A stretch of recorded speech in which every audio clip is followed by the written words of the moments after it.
You tried to warn us about this. Is this series now completely, utterly over? It's a wrap. Wrap, says Keyshawn. Okay. It's a wrap because now, think about it.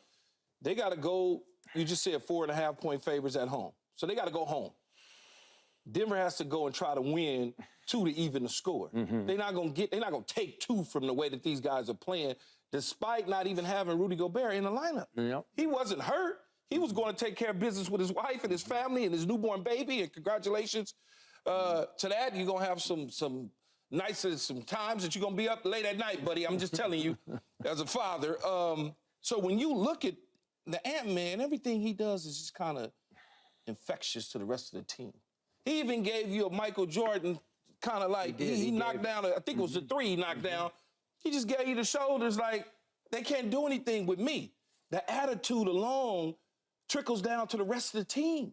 Everybody, think about it. Their rim protector did not play, and they figured out defensively how to negate the Joker from having a Joker-ish game like he had against the Lakers. I mean, how did that happen? Where did it happen? And then you say, well, Jamal Murray, for the last couple games, he in witness protection. Yep. You've got to find him. I don't want to hear anything about my calf hurt, and you're out on the floor. You're playing. He is. And you didn't show up and do anything. So I think it's over with. I think it's over. I think it's done. And Paul Pierce the other day, Rick tried to tell me as a Hall of Fame NBA guy that the experience and all of that lend itself toward the Nuggets with this one because they've been there and done it. Okay, they won 1 championship last year. It wasn't like they won 2 of the last 3 or 4 of the last 4. They won 1. They are the Lakers' daddies, but... Okay, that's fine. We ain't talking about the Lakers, though, Skip. No. We talking about this young Minnesota Bull of a team that, well, I don't want to call them young. They're stars young because Rudy Gobert's not young. Karl Anthony Towns is not young. Conley certainly isn't young. And when you average his age into the mix of all of them, they're older. But their star is a young, rising star right before our eyes that there's comparisons to one of the greatest to ever do it, if not the greatest to ever do it. Just comparisons. What do you mean, if not? Well, what are you talking about? I say if not, Skip. Just give it up. Just give into it and go. It's not me. Okay. I'm just, everybody has their own opinion about who the top dog is. That's all I'm saying. But, Rick, I think it's over. Yeah. I understand they're the champs, and they can always come back. Yeah. But to think about it, do you really honestly think Minnesota's going to surrender 2 at home when they can taste it this close? I don't know that they're going to surrender it, but I can't help but feel that I have not seen this entire playoff run anything that resembles the Denver Nuggets of a year ago. And granted, very true. Bruce Brown is not there. Jeff Green is not there. I'm not going to attribute the difference that I see in them because their bench is a little bit shorter. Nikola Jokić is shooting 42% in this series through 2 games. Your man Jamal Murray is shooting 28%. Oof, my man. Oof. I thought that the way they played against the Lakers through the first 3 games was boredom. We own these guys. We don't have to play hard. We need 16 wins to accomplish what we did last year. Let's conserve our energy as much as we can and do the minimum. And then they lost game 4. And I thought, okay, here's the wake-up call. They're going to go home and they're going to dominate. And when they didn't, it was the first time that my confidence in the Denver Nuggets was shaken because I thought, maybe this isn't boredom. Maybe this is fatigue. Maybe this is carrying what defending champions have to carry in terms of getting everybody's best shot, going up against some young guns like the Oklahoma City Thunder and the Minnesota Timberwolves and chasing that #1 seed in the West. Maybe it's just taken its toll on them. And so I'm not going to say that the series is over until I see game 3. Because on the flip side of this is a Minnesota Timberwolves team that for the first time this year has gotten out of the first round. And now it's a little bit different in taking a lead against the Denver Nuggets, the defending champions, and putting that defending champion on death's doorstep. And so this game 3, the pressure going home up 2-0 now is going to flip. I think Denver's not going to feel any pressure. They're just like, we got to go for it now. And we'll see if the Denver Nuggets still have a button to push. Because to this point, I haven't seen it. Okay. I am with Rick on this. I am not giving completely up on these Denver Nuggets, and I love it that you said it's a wrap. It's a wrap. We got it on tape. It's a wrap. It's done. This team has too much basketball character to lay down and die in Game 3.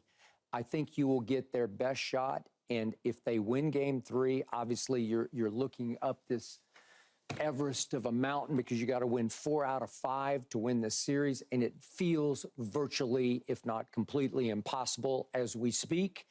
As I tweeted last night, it's going to take a miracle, and then right when I tweeted, Anthony Edwards got his arm tangled up with Joker, and he went to the bench, and he's rubbing his shoulder. I'm thinking, is that a miracle? Because it can almost take something like that. He rubbed his shoulder for 2 seconds and right back on the court. He did, which is what 22 years of age can do for you, right?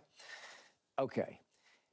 I will say this. It felt like they hit bottom last night in ways I never thought possible when, with 4 minutes and 11 seconds left in the second quarter, they can't get out of their own way. And all of a sudden, I see a heating pad, fly into the fray. Is that championship basketball? Okay, is that a championship I'm just saying, team? this is a man who's out of his mind. Now, if you tell me would I have thrown a towel or squirted water on a referee walking by or something like that, I probably would have done that. I probably, if I'm that frustrated to the point where I'm just, I can see myself that, but I would never get that frustrated though.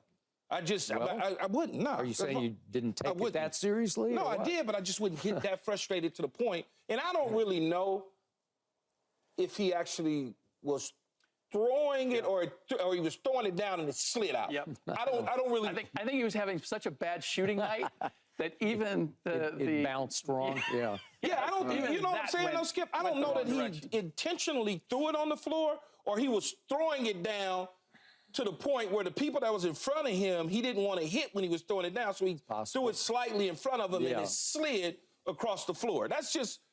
I'm just saying, I don't know. You must have been something in the principal's office. See, what I meant to do was, so you really happened was. So you really think that Rick, you think based on the evidence that we see in the video, that he deliberately threw it on the floor? That's what I'm saying. I'm with you. Yeah, I just wouldn't, I wouldn't try to explain it. I think everything went wrong, and that was only part and parcel of an entire team that lost its focus. That's what was most. But if you're a championship team, that doesn't happen. You don't do that. Agreed, and I think it reflects the level of frustration that they had, that they could not get anything done. And I think the biggest reason is because they're all trying to do it individually. And the one thing you would think from a championship team is we need to come together. Jamal Murray, they have Jaden McDaniels, Anthony Edwards. Like, you're not going to win those one-on-one battles. Nikola Jokić, the reason I put him at the top of my MVP ballot this year for the first time was because I saw from the beginning of the year that when you put a smaller defender on him, he wasn't going to just pass or wait for the double team. He was going to put that guy into the paint and was going to and was going to score on him, so that if you were going to double team him, you better come in a hurry if there's an undersized guy. He's not doing that. He's playing so soft and casual, and Jamal's trying to do too much. And now Aaron Gordon and Kentavious Caldwell-Pope, their cuts are slow, and they just don't look like the Denver Nuggets that took so many teams apart last year, and I can't quite explain it. I'm going to give the Minnesota Timberwolves credit. They split this year, though, Rick. Understood. They've presented the greatest challenge. But if the Nuggets are aggressive, if Nikola Jokić is aggressive and Jamal Murray doesn't try to do too much, if they involve everybody and they're getting beat like this, I'm good. I just haven't seen the Denver Nuggets come anywhere close to playing the type of basketball that they can play. Maybe it won't be good enough. But I can't, I mean, it was the same against the Lakers. The Lakers stayed close because the Denver Nuggets simply were sleepwalking through the better part. Unforced errors. Guys not playing hard.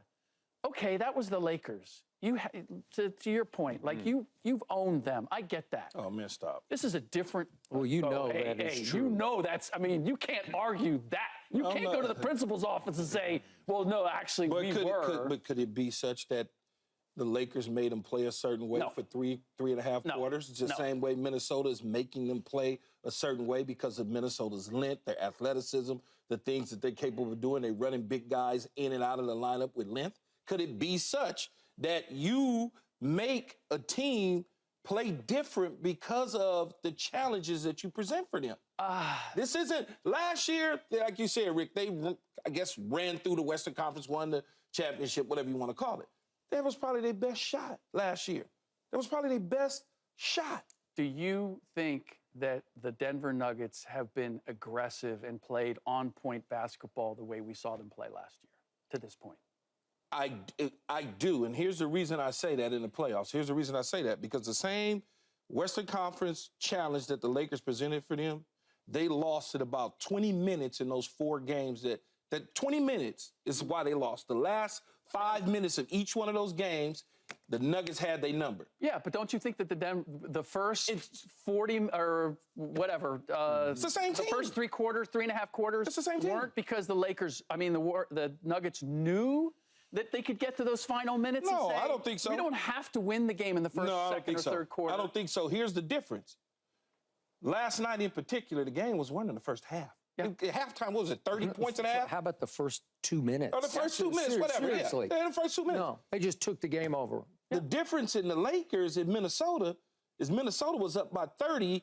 They never surrendered that lead. They got down to 19 maybe, I think, and that was it. And they went right back up.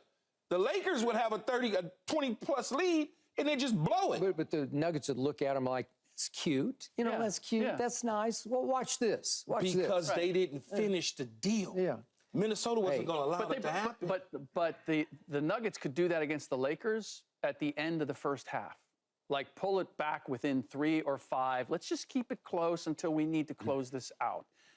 And look, maybe they've created some bad habits. Maybe you just can't get out of that slow start mentality because you haven't had to.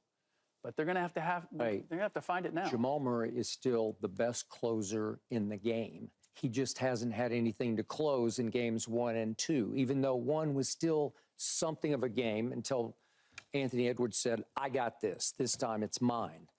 And yet, if you give him a shot in game 3 to close it, I will bet you he will close it. I'll bet you he'll rise above this. He's just up against a 3-headed monster because he's got Anthony on him this time down.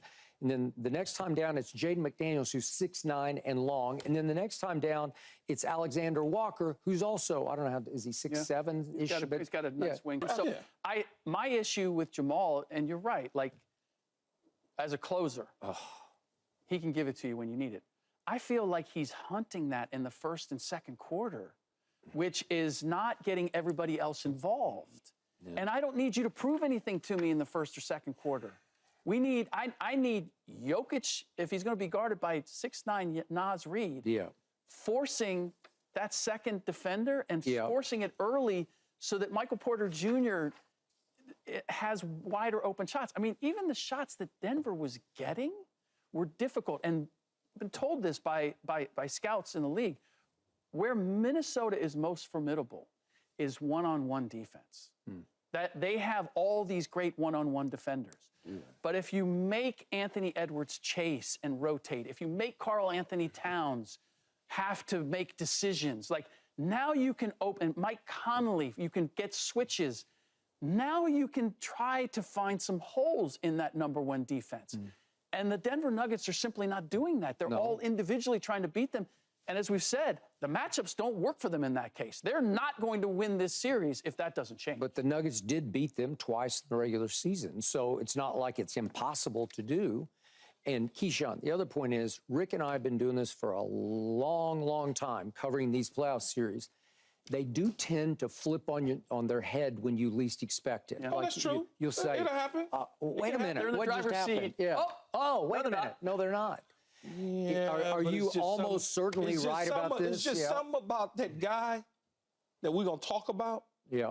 It's something about his eyes, man. That tells me he's not going to allow that to happen. I've seen this before. Well, I've seen guys like that. They said, man, I'm not getting ready to let these Carl dudes come Anthony back. said after the game last night, as long as he's talking SH, we good. You know, like they like to hear 100%. that. Yeah. You know, that's Absolutely. they haven't had that before. Absolutely. Yeah.